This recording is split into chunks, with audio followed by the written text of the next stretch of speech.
What's up everybody, this is the 2025 Ram 1500, and so about the refreshed Ram for 2025 here. It gets some fresher styling both up front and out back, and we're standing next to the brand new tungsten trim, which is the new top level for the Ram 1500 here.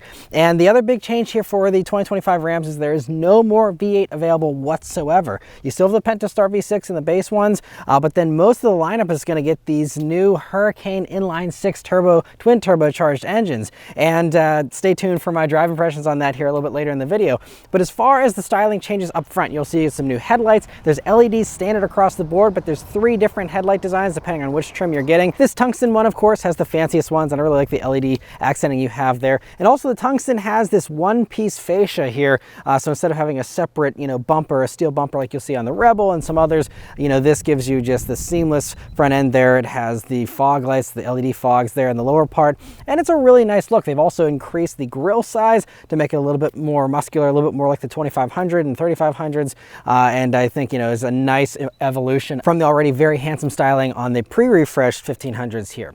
Coming down to the sides here, you have some new wheels, and this tungsten one has these unique 22-inch wheels that I think look really nice. You also have the SST HO badge here on the hood. That'll reflect what kind of engine you have under the hood there, of course. And you also have all the other features that you're used to that are available here, such as the Ram box there in the back. And then going out to that truck bed there in the back, another new touch is you now have a power opening and power closing tailgate as an option. There's also a power inverter there for the truck bed, and otherwise it's your usual 5'7" bed there in the back on these crew cab short box ones. You can on lower trims get a 6'4" bed as well, but here in the tungsten you're only getting it with that crew cab and that 5'7" bed instead.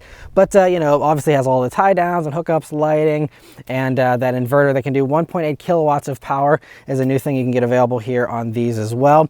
And so I mean, overall I think it's a really nice freshening to the styling here. They also have some new taillights there in the back, slight little tweaks to the badging and the bumper and all that, but overall still I think just a really nice look. I'm really happy that they didn't mess up the very good styling you had on the pre-refresh. I think this is just, again, a nice way to evolve it and keep it with those same great looks, just tweaked a little bit. The interior of the 2025 Ram is mostly the same as far as all the hard points and all the sizing of everything, since it's the same generation, just again been given a heavy refresh here. And so one of the things is there's a lot more technology here on the inside. You also have nicer materials than before, and especially that goes for this tungsten version with everything just being up even one higher level than what it was already. So anyway, the first thing, sitting down in these seats. So this tungsten one has these brand new 24-way power adjustable seats that have massage now and have a bunch of different programs for the massage, and it's also this Natura Plus leather, and so it's a nicer leather than what you get on a regular Ram. And these seats are super comfortable even without the massage function. Just, I mean, all the padding is nice and soft, and they're also really nice because they're heated and ventilated. And I have to say that even in the non-24-way seat, you go down to a, I believe, 12-way seat in the lower trims, but even in those trims, the ventilation is so good in these new Rams. It is, I would say, honestly, the coldest seat as far as ventilation goes that I've ever tested. It actually gets nice and cold. A lot of others, they're like whispering air on your back and you can hardly even tell. I was wearing a jacket and I was still like feeling cold air on my back. And I mean, it's really impressive. So I'd say the best cooled seat I've ever encountered. Really well done and just really comfortable seats. The steering wheel is also really nice here. In the tungsten one, you have the wrapped airbag cover and the extra, stitching there with the contrasting, and it's really nice. Other tungsten stuff, while I'm mentioning that, you have extra padding here on the doors. It's all nice and soft touch. The quilting here is really beautiful, and you have some knurling here for the metal. It's a nice little touch here to go along with the tungstens, and you have a little badge here on the center. The instrument panel is also wrapped in leather, and this top one is the only one that gets the Klipsch stereo, which I'll get to more in a minute here. But getting back to the wheel here, it's the same great wheel as before for the most part, although you have, again, more of this knurling here, which is a really nice touch. But, just the same basic kind of buttons here. You have your little rocker switches on the back of the wheel for volume and tuning. Also, you have this little sensor here on the steering column for your driver monitoring stuff, so it'll do drowsiness detection, as well as also allowing you to do hands-free driving on interstates whenever you have it so equipped, like this one is, of course, being the top trim. And anyway, moving on, you have the 12.3-inch digital gauge cluster here, which is great. This is something I introduced last year, but for the tungsten, you have some unique looks to the gauges and just so much information, so high resolution. It's really customizable, and I just really love all the different looks there and all the different things you can display there, and really well done. You also have a 10-inch head-up display here. Coming over to the center of the dashboard here. So the big news here is the screens all have been given an upgrade. So even in a base bare bones RAM, you're going to now get an 8.4-inch touchscreen, and it's been updated with the styling of it as well. So it's a little more flush, a little more seamless than the old 8.4-inch design for the way they had that integrated before. And then you have a 12-inch screen still, it's available, and then you have this new 14.5-inch screen, which is the new top dog here. And it's a really nice screen, nice and high resolution. All these screens are running Uconnect 5, and it's running this new Atlantis electrical architecture, so it's a lot snappier and quicker with Uconnect 5 here.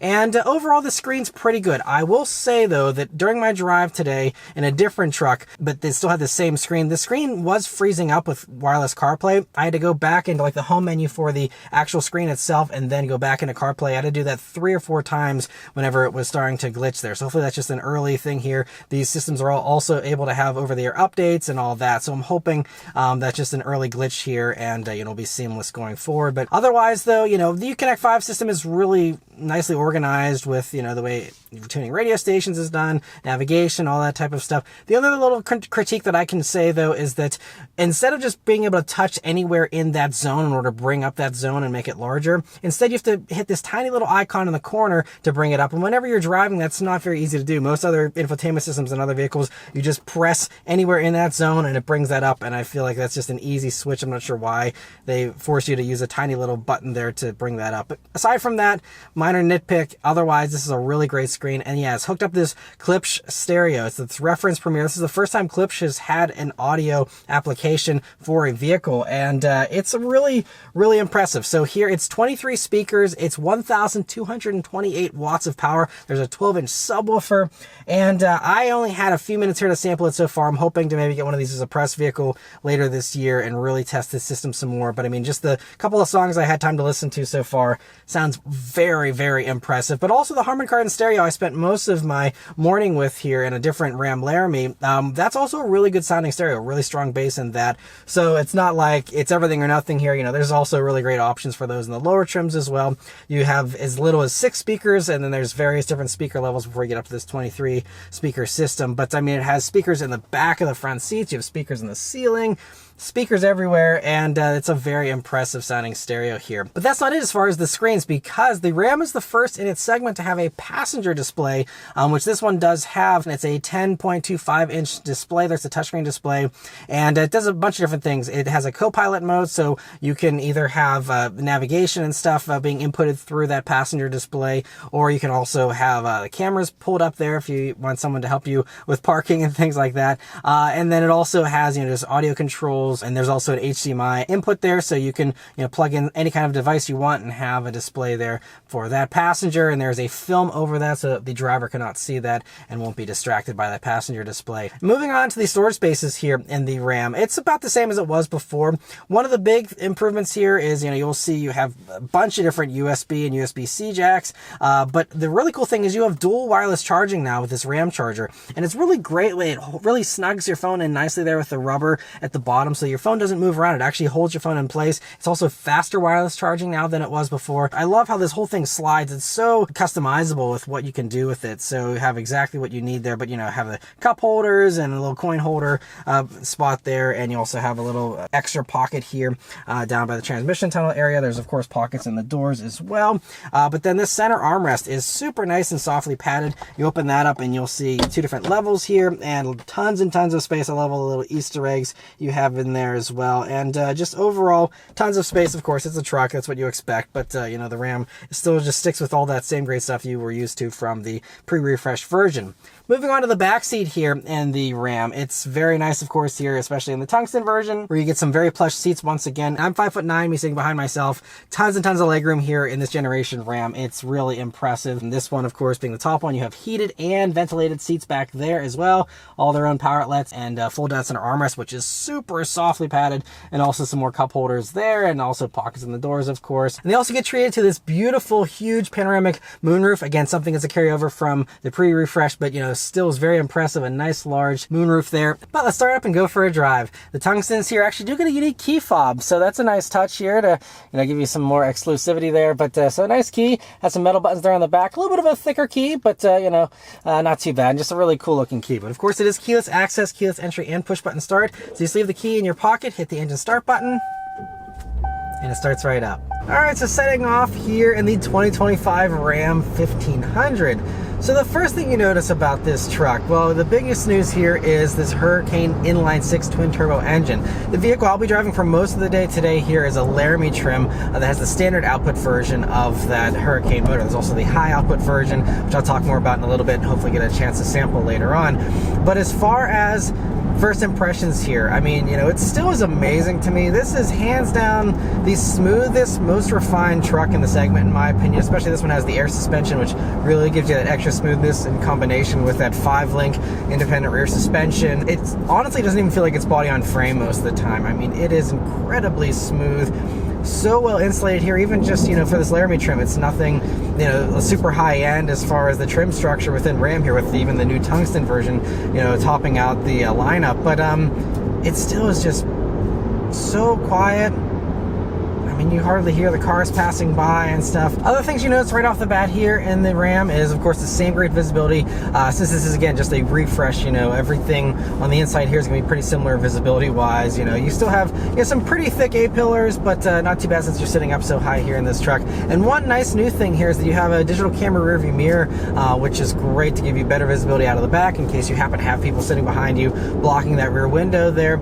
And, of course, you have all the other cameras, all the other safety equipment here to help you out with driving this vehicle. And speaking of safety equipment, that is one thing they've really bolstered. The amount of standard safety stuff you get here for 2025 is really impressive. You get standard automatic emergency braking, all the usual stuff, but you get standard adaptive cruise control now. Even on a base tradesman, you get that. And you have standard blind spot monitoring, lane keep assist. I mean, everything that you really consider as, a more must-have feature these days is just standard. Now, you do have some optional add-ons. So, like, for example, this one has the hands-free level 2 plus system, where it's similar to what we see with the competing systems with Super Cruise and Blue Cruise, where it'll allow you to do hands-free driving on those limited access interstates, and it's going to be able to give you that really nice hands-free driving. But even just for the regular hands-on driving you have, they have that as well on the lower trims, and that still is really going to be intelligent, where it has a capacitive sensor on the steering wheel to not only sense you giving some torque to the wheel and moving the wheel itself, but also just that it can sense when your hand is actually resting on it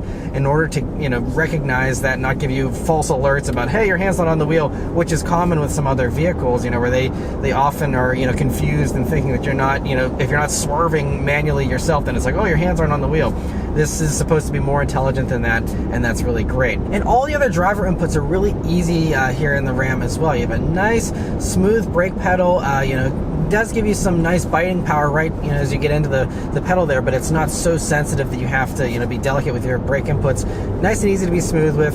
Throttle response is great, especially paired up to this awesome ZF 8-speed Torque Flight automatic transmission. It's going to be really responsive, one of the best automatics, if not the best automatic in the industry, and so it's really great that you have that. And steering weight is exactly what you want out of a truck. It has some weightiness to it, but it's not overly heavy or anything. So I mean, this is just such a nice cruiser, of course, and again, especially that air suspension, which does lower itself on the highway for better fuel economy, and also gives you a lowering ability whenever you're getting into the vehicle and getting out of it and all that. But I put it up into the sport mode here, which does turn off traction control, and let's do an acceleration. Man. Man, this thing pulls. Again, just for the standard output version, this thing is punchy. Wow. So here for this standard output version of the Hurricane motor, it's a 3-liter inline-6 twin turbocharged, and in this application does 420 horsepower, 469 pound-feet of torque, and even again in this regular configuration, that is more horsepower and way more torque, over 50 more pound-feet of torque than the old HEMI 5.7-liter V8. I mean, I love V8s as much as the next enthusiast, and like all of us, we'll miss the V8, but there's no denying that this motor is a performance improvement in every possible noticeable way, in addition to being more fuel efficient. Although we don't have fuel economy numbers here as of the time we're filming this, I'll tell you what my observed fuel economy is here towards the end of my driving today. But you know, it's just a really punchy motor. We also don't have 0 to 60 times listed for it just yet, but I mean, it was really punchy there. And also, you know, with the air suspension in its lower setup here, you know, it feels like it's a little bit of a sportier setup for the suspension and all that, and steering feels a little tighter. It feels really good. We also have, you know, some gentle, you know, higher speed corners here. Obviously, this is a truck. I'm not going to review like a sports car, but you know, it's really nice and flat with the handling. I always thought the Ram was really the best handling one, in addition to being the best riding one. And so it just means that you're going to have lots of confidence going around corners, lots of confidence if you're in a hurry and you're, you know, hustling around in this thing. You know, it just really feels buttoned down and just feels really good going down the road. But yes, it puts that power through a ZF 8-speed automatic transmission. And whenever you go up to the Hurricane motor here, you get it with the 8 HP 75 version of that ZF 8-speed, the beefier version, versus the Pentastar V6, which is still available. That's going to get, you know, the lesser version of that ZF 8-speed, but still, again, that same great torque flight 8-speed automatic. And you know, you have full-time four-wheel drive in that top tungsten version, and you know, you have a variety of, you know, options as far as limited slip differentials in the back. A locking rear diff's available. You have an open differential is also available still if you'd like. You know, two-wheel drive, four-wheel drive. There's, you know, charts as far as which trim you're looking at, as far as whether or not it has the option to have, you know, whatever equipment you're looking for there. So as far as the other engines though, the Pentastar V6 carries over pretty much unchanged. It does get 10 more horsepower here for 2025, going up to 315 horsepower, along with that 269 pound-feet of torque that it had before. And then, like I said, if you want to step up to the high output version, which you get as standard in the top 3 trims, but in those, you know, that high output version is really going to be an all-star, with that one doing 540 horsepower and 521 pound-feet of torque. And that one is going to be awesome. Like I said, I'm hoping to try that later today, but I mean, that just blows everything else out of the water. That is the most powerful engine in its class, whether we're talking, you know, boosted 6 cylinders or even the V8s from the competitors that are still available. You know, it's going to have more power than all of those, and you know, it's going to really be the champ, not only for just acceleration and power, but also for towing and all that. And speaking of towing, the max tow rating has also been improved too, you know, thanks to this motor. So it'll tow a max of 11,580 pounds. You know, properly equipped, it's going to vary again depending on which trim and, you know, all the different combinations, you know, so it's going to be a wide range of tow ratings, but that is the max, and it has a max payload of 2,300 pounds as well. Another thing to mention about that safety equipment though is that it's more advanced, and behind the scenes it's doing more. It's on this faster Atlantis architecture for the electrical system in the 2025 Rams here, and so it allows them to do even more advanced driver assistance stuff than before. So now you have evasive steering assist is available, but even just the regular automatic emergency braking can now pick up things better, and is able to, you know, detect trickier things like, you know, motorcyclists that are dressed in all black and, you know, things like that. And so it's able to, you know, do a really good job of, you know, keeping everyone around the truck safe as well, in addition to keeping you safe behind the wheel. Another thing that's really impressive about this Hurricane 6 motor is it has this start-stop function, which I've had on this whole time, and it's really smooth. You honestly don't even really notice the engine starting up. It's not this giant jerky thing like it used to be with old start-stop systems. It's really smooth. I mean, the e-torque system's already been really smooth over this whole generation of the Ram truck, but you know, it's just, for the 6-cylinder here, I think even just a tiny bit smoother potentially, and just means that, you know, you're able to save that fuel at, you know, the red lights and all that, but it's really seamless with the startup, and just is a really well done system in my opinion. All right, now merging onto the highway here in the Hurricane 6. Man, what a strong motor. Gotta slow down for traffic here, but I mean, you know, effortless and so smooth here. This motor is just, and it's pretty nice and quiet too, at least here for the standard output version, and just feels so nice and refined, and just those turbos, you know, give you that instant spool. It just gets up and goes really nicely. The one other thing to mention about these Hurricane motors is that they do recommend premium here, even for the standard output version. And then when you go for the high output version, they say that premium is required. And when it comes time to fill up the Rams here, you get a standard 26-gallon fuel tank whenever you go for the Pentastar. But whenever you jump up to these thirstier Hurricane motors, that's whenever you're going to have the 33-gallon fuel tank, which is obviously going to give you some extra range too, which is nice. But it is going to be, again, more expensive there for that fill up. And let's do a rolling acceleration now, just in the normal auto mode here. It's pretty quick with a kick down there, and man, this thing pulls way harder than that old V8 did for sure. It feels really good.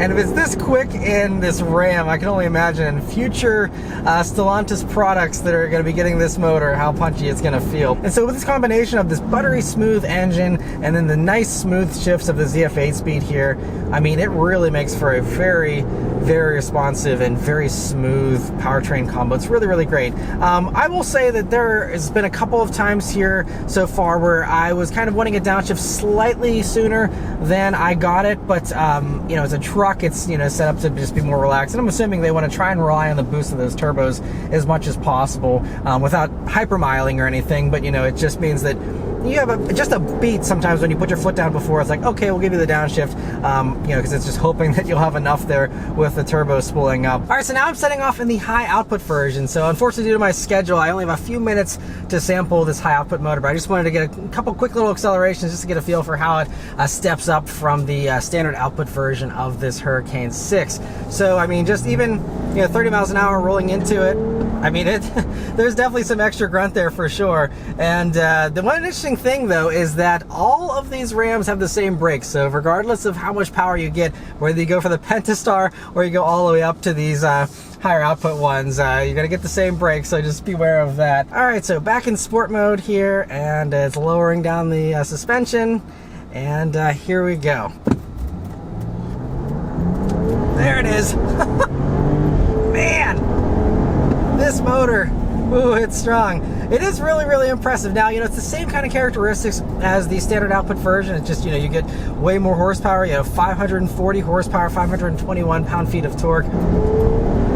It really feels like it's mostly in the top end, because again, since you have the twin turbos even in the standard output version, you know, it's a very similar kind of feeling with this. It's just you get a little bit more there, I think, in the top end especially. But man, yeah, this thing, it flies. It definitely flies. I mean, it's no TRX as far as the wildness, but it's still very, very quick. And just, yeah, rolling into it, man, it really, it gets up and goes very, very nicely. One more acceleration. A little bit of a second for the transmission to get in the right gear, but then, man, yeah, this thing, woo, it's fun for sure. It is very, very fun, and I think that, you know, with this coming RHO version, we don't have any details on it as of right now, but, you know, if the rumors are correct, it might just be, you know, like TRX hardware, but with this motor instead. And yes, it's no Hellcat motor, but not a bad consolation prize of this one, because this is very impressive. And then again, for a regular Ram, huge upgrade here over, you know, what you got with the HEMI, yeah, this thing is, oh, it's impressive. I can't wait to sample this motor as well, hopefully in some other Stellantis applications in the future. But man, yeah, this thing feels really, really good. And so we'll go ahead out of the sport mode here, just very briefly go back into the auto mode, and then whenever you're not just trying to drive around like a lunatic and you're just cruising around, you know, the really nice thing is just the passing power you're going to have. Obviously, again, plenty of passing power even with the regular Hurricane motor, but with this here, I mean, it's just this wave of torque from those turbochargers that really just lifts you and just propels you forward, and it just feels really good. But yeah, stay tuned for more driving impressions of this high output version. Hopefully I'll get one of these as a press vehicle and have an entire week to test it out sometime later this year. But in the meantime, you can't go wrong with the other Hurricane motors. I think, you know, if you're someone who doesn't have to have the most power possible, stick with the regular standard output one. It's going to be totally fine. Still very impressive. Still a great motor. Really nice upgrade already over that HEMI. But, you know, if you want to have the best, I think this is a very fun upgrade, and it's great you have the option for this. And while we wait for the RHO version later this year, the Rebel is still available. Ram had an off-road course, but I unfortunately didn't have time to try it out. All the off-road hardware carries over from the pre-refresh though, so there's nothing new here to report on that front aside from the different power delivery of the Hurricane motors. The last two things to mention are fuel economy and pricing and how it compares to the competition. Like I mentioned earlier, fuel economy ratings weren't available at the time of filming, but Ram says fuel economy will be improved over the 5.7 liter HEMI V8. During my morning of driving the standard output Hurricane and the Laramie, I observed 18.4 mpg. Lastly, let's talk about pricing and how it compares to the competition. We don't have pricing for every trim still, but we do have pricing for most of the trims thanks to Car and Driver. The good news is that the starting price is just $855 more than last year, with the tradesman starting at $42,270, including the destination fee.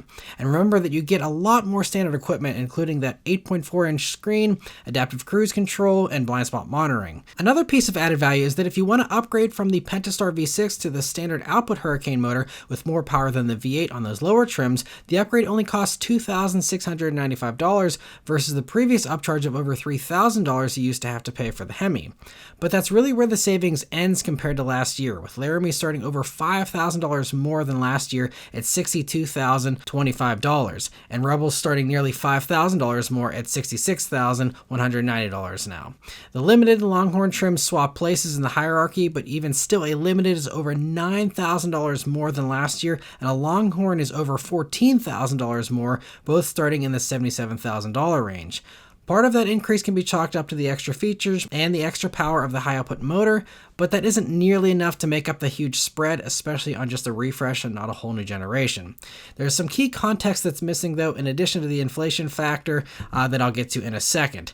Lastly, these top tungstens will cost you $89,150, higher than any regular Ram 1500 before, but it does also elevate the truck to new levels of luxury and technology, and I'm sure the target audience for that one will be undeterred by the price. But that key context is that all the competitors have raised their prices this year as well, so let's briefly go over the competition. The F-150 also gets a refresh this year, and it drops the base V6 completely, making a V8 standard, but it comes in nearly $10,000 more for a base XL crew cab with the 6.5-foot bed. And even at the top end of the F-150s with the Platinum, it gets less power and less speakers and still comes out only about $1,000 less than that tungsten trim for the Ram. The Chevy Silverado even starts about $1,500 more expensive, and at the top end, a High Country doesn't have quite as many features and much less power, and is probably closer to the Limited than Longhorn trims, but even that's nearly $80,000 before any potential discounts, a few grand more than that Longhorn and Limited Rams. The GMC Sierra Denali Ultimate is even worse, with the same shortcomings and an $85,000 price tag.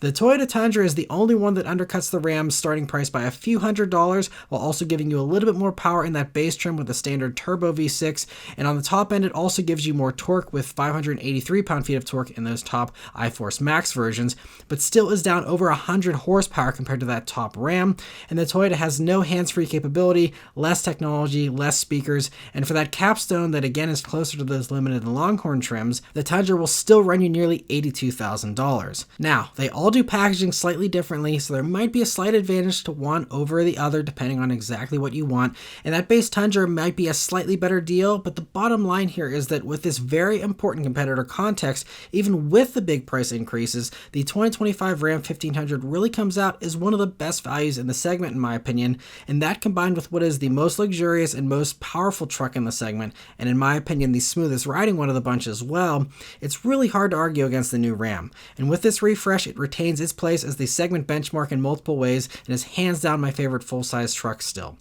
So anyway, that's all of my thoughts on the 2025 Ram 1500. Let me know your thoughts on it in the comments below. Be sure to like and subscribe to keep these videos coming. Thanks to Ram for providing this opportunity, and thank you all very much for watching, and I'll see you on the next one. Take care.